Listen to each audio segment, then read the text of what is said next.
watching the award-winning GHS-TV, a nationally recognized student television station.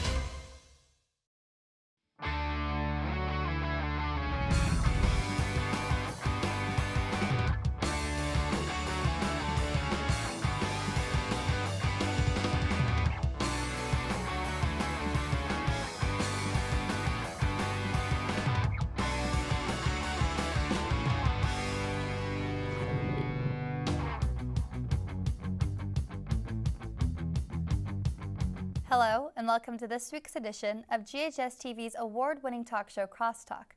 I'm your host, Sara Mayers. Each week in this time slot, we take a look at different issues, personalities, and events that affect you and our community. Local authors are on the rise in the Memphis area. Today's show focuses on what inspires them to write and the process they go through to get their works published. Today I'll talk with Barry Wolverton, author of Never Sink in the Vanishing Island, and Billy Pullen, a published playwright and teacher at GHS.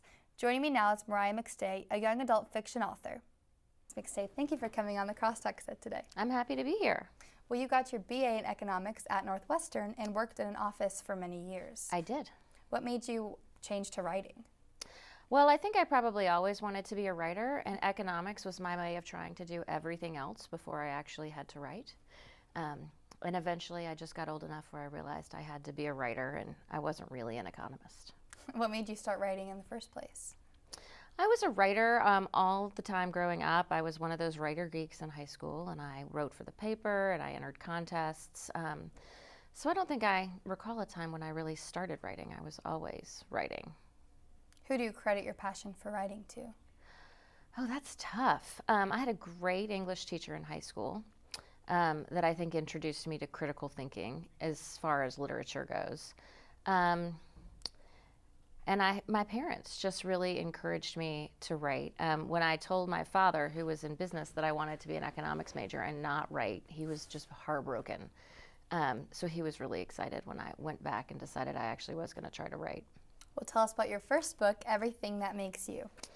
So it's a young adult novel. It came out in 2015, and it's a what-if book. So I think that everybody has a what-if question. You know, it's the things like, what if my parents never moved, or what if I lived in a different house or went to a different school, or maybe it's about a specific event. What if my dad never got sick? What if I never went to that party? And we ask those questions to sort of figure out how our life would be different if things had happened in a different way. So Everything That Makes You is a what-if book. It's about a character named Fiona Doyle, who was in an accident when she was 5 years old that left one side of her face badly scarred. But then it alternates chapters with sort of her alter ego named Fee Doyle, and Fee was never in the accident, and she doesn't have the scars. So it sort of plays upon these two girls who are essentially the same. They have the same family, they go to the same school, interact with a lot of the same people. But how this singular event sort of changed who they were, but then how they're the same because no matter what events sort of transpired in their lives, who the truest bits of them were. So that's what Everything That Makes You is about. It sort of looks at the what-if scenario. Well, it truly is a thought-provoking book. You touch on fate, coincidence, and the impact of experience. How did you come up with the idea? Well, again, as I think everybody has a what if, and I remember sitting around in college talking to friends, and everybody had their thing that they would throw out. You know, a father who got sick, or a move, or going to one school rather than another. For myself, I have a couple of events that I come back to that I think are really a place where my life forked and went a different direction. I was in an accident sort of similar to Fiona's when I was a child that left me blind in one eye, and I've always wondered, you know, how that affected how I grew up and who I became.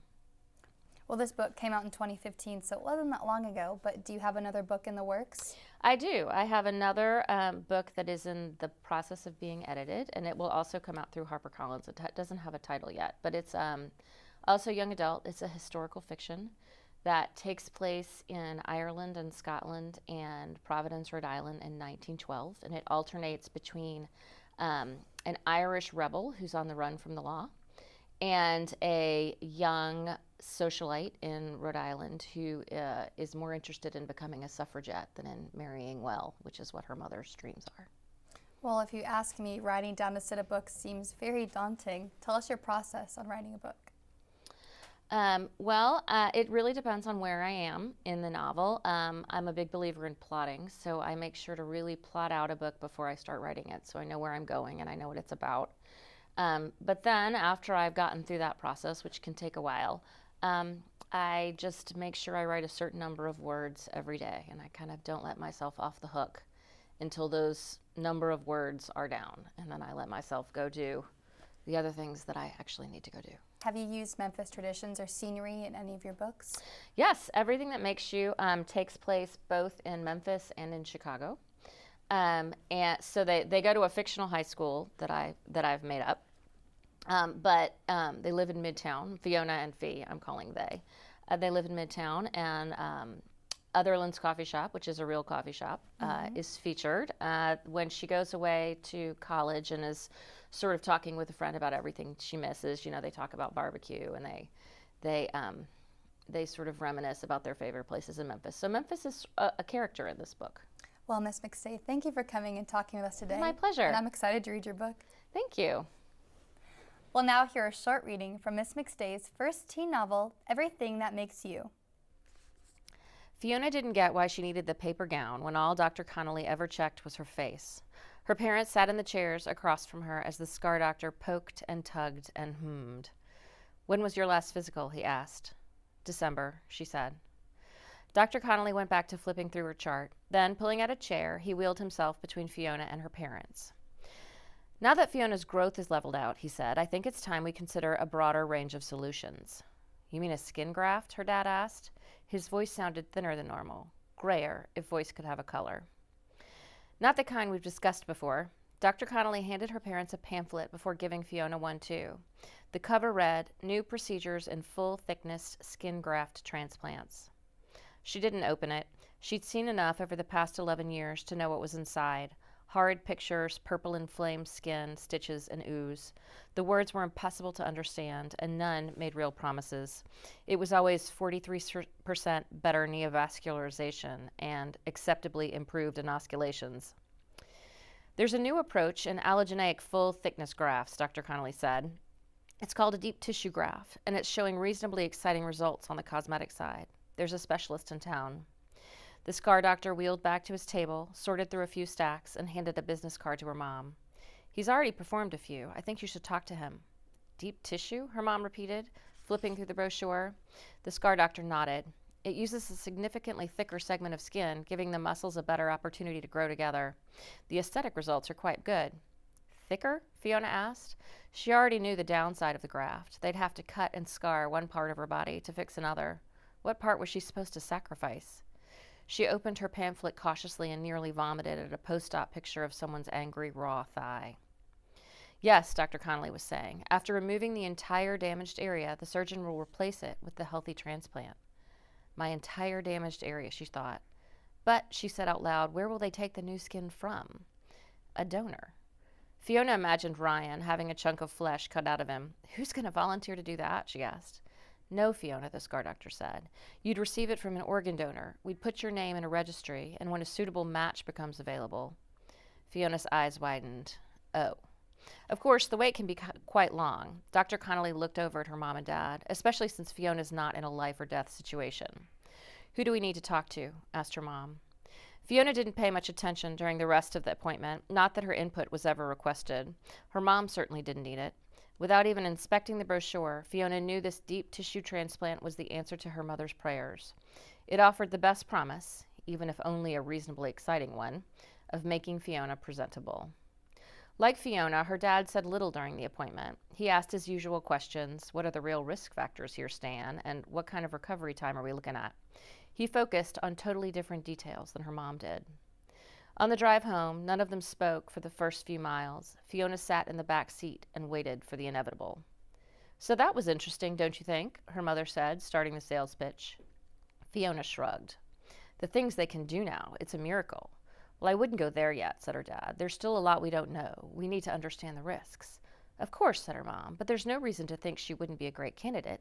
There's no reason to think anything. We don't have any information. The discussion, debate, argument, whatever, happened every year and was always the same. Dr. Connolly would tell them about the cure of the moment. Her mother would get all excited, and her dad would try to squash each option dead. Fiona normally agreed with her father, but for different reasons. While he cited terrifying statistics about general anesthesia and infection, she was just unimpressed by any of the options.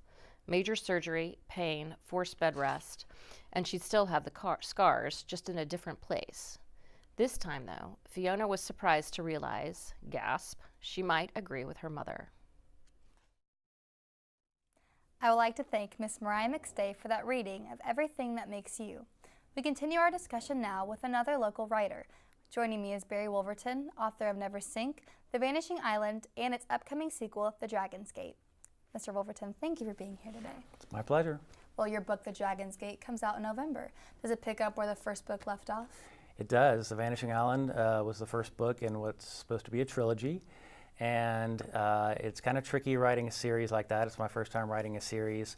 Wanted The Dragon's Gate to feel like a complete book, like you weren't being cheated, but at the same time leave you wanting more and sort of have a cliffhanger ending.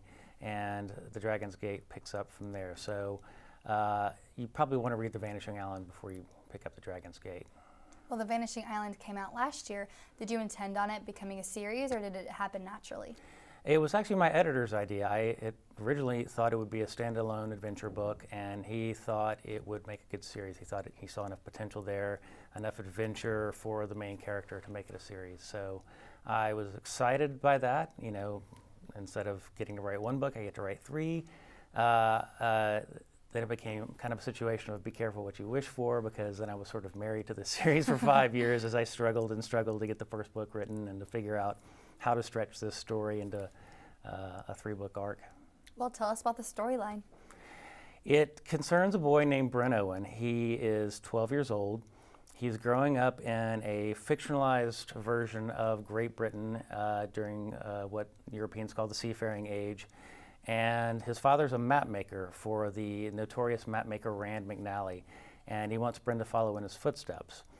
And Brent has a real talent for making maps, but he doesn't want to do that. He wants to discover the world for himself, not just draw maps that other people have discovered on their own. He wants to be part of that exploration and adventure. And so he does everything in his power to get out of his hometown of Map and get aboard this ship going to the Far East, where he's convinced he'll find fame and fortune. How did you develop the concept of the story? I sort of got the idea from, I'm sure you've heard of Jules Verne, the science fiction writer. I read a story one time about how when he was 12 years old living in France, he tried to run away from home by stowing away on a ship. And his father punished him so severely, he said, Jules Verne said, "From now on I will travel only in my imagination."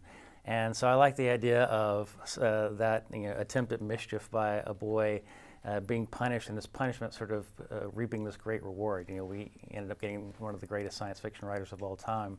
So I devised this storyline where Bren is constantly trying to run away from home, and he's finally caught for the last time, and he's given a punishment, a really gross, bad punishment, but it leads to some unexpected rewards for him, and ends up being his ticket for getting on the ship he wants to get on.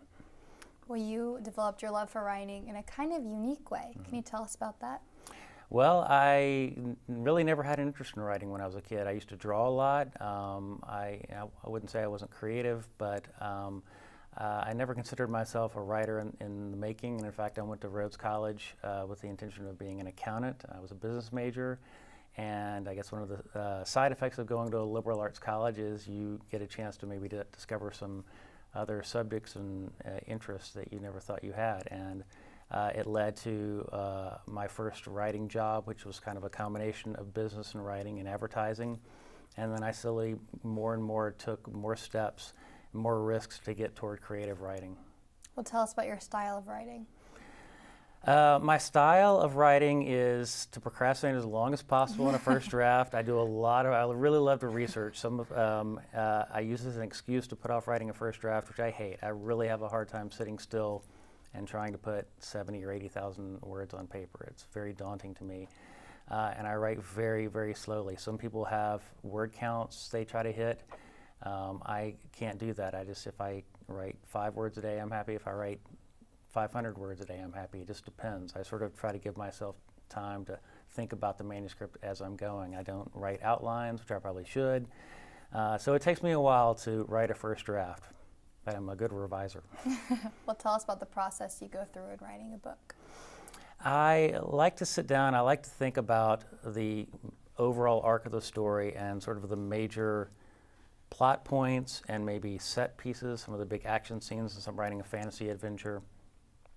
And I like to sort of build a structure like that. But then I don't map out too much the individual scenes. I like to sort of, I'm really obsessed with having a good opening sentence, a good opening chapter, a good opening scene, and sort of setting the tone from there. And then I usually just sort of write my first draft by the seat of my pants and then go back and read it and see how bad it is. Well, Mr. Wolverton, thank you for talking with us about your book today. You're welcome. Thank you. Now, here's a reading from Mr. Wolverton's book, The Dragon's Gate, the upcoming sequel to The Vanishing Island. I'm going to read the last few pages from the prologue of The Dragon's Gate.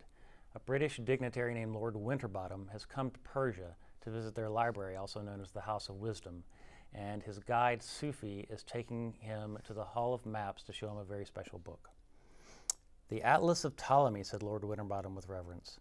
"The only known copy in the world," said Sufi. Lord Winterbottom reached out a hand to touch it, but Sufi stopped him. "I must insist that you do not," he said apologetically. "Quite delicate, you understand." The Brit arched a thin, plucked eyebrow at his host. "But then how am I to examine the atlas?" "I will turn the pages for you," said Sufi. "All of the rare book librarians here have had our fingertips cauterized so that they secrete no oils or sweat." "Indeed? Quite painful, but necessary," said Sufi. "Now please, if you will clasp your hands behind your back and remain perfectly still no matter what." "No matter what," he repeated quite emphatically. Lord Winterbottom reluctantly obeyed and promptly felt something cold and dry winding around his wrists. "What the—" "Don't move," said Sufi. "The Persian asp strikes only if provoked. Remain calm and all will be well." "Easy for you to say," said the man, fighting the urge to panic. "Just be still. Breathe normally," said Sufi, carefully opening the large book to the midway point.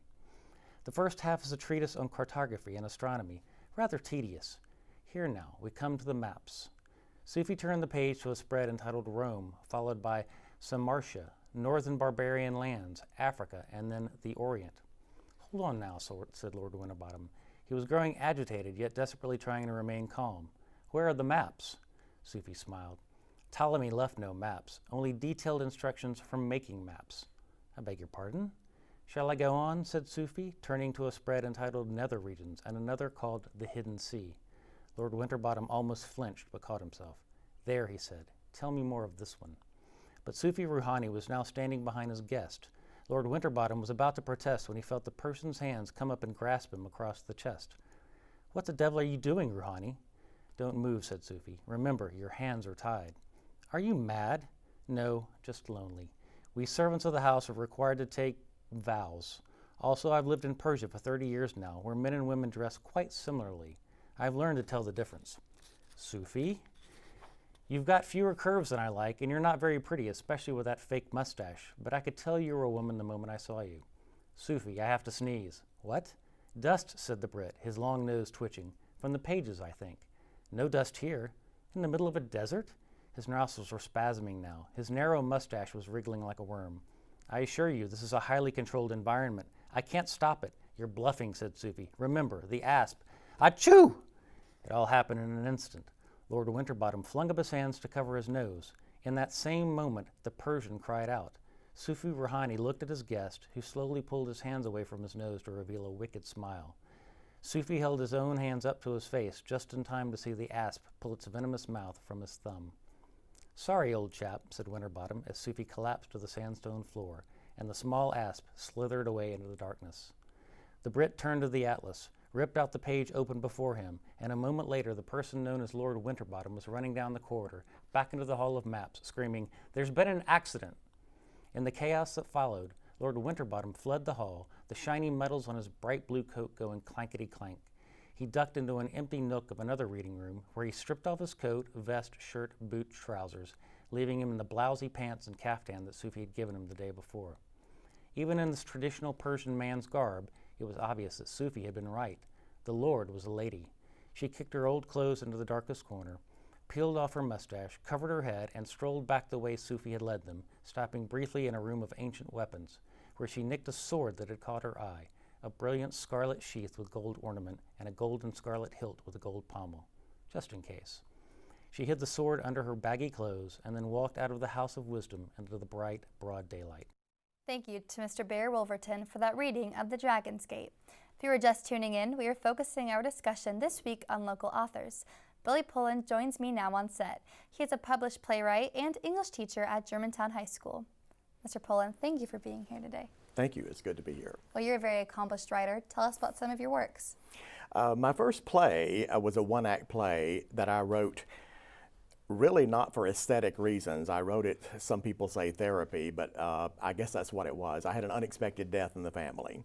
And for years, people had been hearing some of my stories about growing up in rural Mississippi, and they said, you know, this might make a good play or whatever. And so when this death happened, I just started writing, and I didn't know where it was headed. Right at first, it was a dramatic monologue, and then I added characters, and it became a three-character play, and did very well for a first-timer. I was very pleased with the success. It got done in New York, in Connecticut, and out west, and won some prizes. Well, after that play, what made you keep writing? Once you start, you can't stop. Every writer knows this. You write for aesthetic reasons, you write for therapy, like I said, and sometimes, especially as a playwright, there's always so many characters that you encounter in life, and we borrow and steal from real people, and sometimes we take the best and worst of maybe 5 different people and put them into one character. Well, tell us about some of your influences. As far as writers go, I'm a huge Tennessee Williams fan, obviously being a Southern boy and from Mississippi. Also a fan of Arthur Miller, and a recently deceased playwright, Edward Albee, who just died a couple of weeks ago, and William Inge. More recent ones, probably subconsciously, David Mamet has influenced me, but because of his economy of language. Southern writers and Southern people like me who love to chat, my characters love to chat. He taught me a lot about editing. You can cut this word and that word and make the dialogue keep going. What genres do you prefer to write? That's a good question.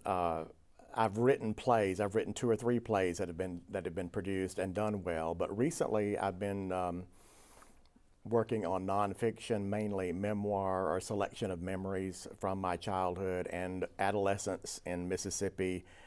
And I've gone as far as my first teaching job, but most of them go back to that area of Mississippi. There's something special about it. It's a love-hate relationship.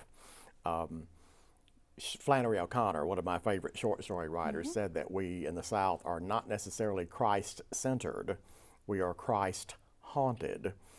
And I know that might sound offensive, but it's sort of like there was a scare tactic used the way I was growing up. And everybody had good intentions, but it does affect a person. Well, out of everything you've written, what would you say is near and dear to your heart? It would probably have to be that first play. That was, I will say that the unexpected death, and I put much of my mother into that play, but it's not all her. And that's probably why it's very special to me. Well, thank you for sharing your passion with writing with us today. Thank you. And now a reading from Billy Pullen's Fallen Short of the Glory, winner of 5 major drama awards. This is an excerpt from a one-act play, Fallen Short of the Glory. The 3 characters are Gladys and Evelyn, 2 middle-aged women who live in a small town in Mississippi, and Gladys's daughter, a rebellious daughter, Marguerite. Something's wrong with you, Marguerite. I know that look. There's nothing wrong with me, Mama. Are you sure you're all right, Marguerite? Yeah. No, I got to get me some Tylenol. Well, there's plenty of aspirin in yonder in the medicine cabinet. No aspirin, Mama. It's got to be Tylenol. Marguerite, since when did you take Tylenol? Since when I got pregnant, Mama. Pregnant? My baby's having a baby. When'd you find out, sugar? Oh, that's wonderful, Gladys, a grandmother. Oh, Evelyn, me, a grandmother? Why, my husband, J.B., would be so thrilled. Well, I'd like to slap Wayne West's jaws for this. J.B. could be a proud granddaddy if it weren't for Wayne West. For God's sake, Mama, please don't start in on Wayne again. Oh, Marguerite, how nice to have a baby. Yeah, it's just hunky-dory. Oh, Marguerite, I knew you was up to something when you just dropped by. You got that right, Mama. Oh, me, a baby. Well, I done give up on Donna, but she's too busy with that real good job of hers. She makes real good money, and she's already a supervisor. Yeah, I know, Mama. Oh, and her husband, Harold. He's got him a good paying job, too. You know they got a lot to offer a baby. I am well aware of the fact, Mama. Oh, I bet Garvis wants a boy. Garvis doesn't even know. What? You mean you ain't told your husband, Marguerite? No. Well, when did you find out? 3 weeks ago. 3 weeks? And you just now telling me? Well, I don't know whether to spank you or kiss you. I hope that's not too hard a decision to make, Mama. Are you happy about the baby, honey? Yeah. Well, you sure got a funny way of showing it. I'm going to make you some maternity clothes. I got me a dress pattern around here somewhere. You don't need to do that, Mama. I am not going to pay a high price for a ready-made dress, and they're not even half-made. Gladys, your cross-stitching is beautiful. You could make the baby a quilt. Now, Marguerite, you have just got to tell Garvis. Look over here, Mama. Here's a recipe for homemade ice cream that you used to use. Is that the one you won that prize for? Yeah, pretty much. You add strawberries and use half sugar and half sweet and low. I thought that stuff causes cancer. Everything causes cancer. What'd you say, Miss Evelyn?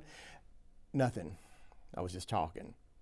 Reader's Digest says it's only when you use way too much of sugar. Like that red dye a while back, Reader's Digest said if you dyed your hair 3 times a day, every day of the week, then you're in trouble. It's the same thing with this sweet and low, that sugar substitute. Mama, that article was talking about red dye they use in food. I don't think I dispute what Reader's Digest says, Smarty. It was talking about red dye in food. Well, you don't even read Reader's Digest. You look at that old trashy, nasty Cosmopolitan. Why, who would wear such a dress that they show in that magazine? Gladys, let her be young. Oh, well, a woman wearing that shorter dress, when she crosses her legs, you'd see glory. Oh, I give up. Oh, and them swimsuits. Honey, one of them gals had on one clear up to here. You could see everything she's got. Where's the furniture polish? I need to dust these tables. It's over there in the kitchen. I don't know what to think of these young people. So Danny and Wayne are in the plumbing business. I don't care what Wayne's doing. He has ruined West Chapel Church. Evelyn, why do you want to know so much about Wayne West? Well, you said he was at the West Chapel Church. Since when did you get interested in church? You quit going to church. I know, I left the church, Gladys. That's not the point. Well, what point are you trying to make? I just heard that he left the church. No, the church left him. Well, tell me why. This must have been when I went to that specialist up in... What specialist? No, it's just a bladder problem. Why did the church leave Wayne? The church finally saw the light. This burns me up to think about him. Now, I don't have anything against his kids. I'm glad to hear that, Mama. His kids can't help it. And poor old Peggy. I just love her. I don't blame her one bit for leaving Wayne. Yeah, everybody loves Peggy. Well, Peggy's a real hard worker. You love Peggy because she worked with you at the factory? Look out, Smarty. Peggy ain't afraid of hard work, and that's more than I can say for some people I know. Gladys, I think Marguerite was simply trying to explain. I don't think it's a good idea for you to get mixed into this, Evelyn. It's between me and Marguerite.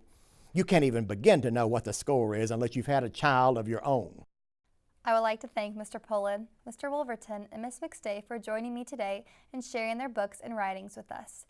Remember, Crosstalk can be seen each week at 9:30 a.m. and 7 p.m. on Mondays and Thursdays, and 12:30 p.m. and 7 p.m. on Sundays. For more information on our programming, please check us out on the web at GHS-TV.org, where we are streaming live 24 hours a day. You can also check us out on Facebook and Twitter. I'm Sara Mayers, and from all of us at GHS-TV, thank you for watching Crosstalk, and I hope to see you again.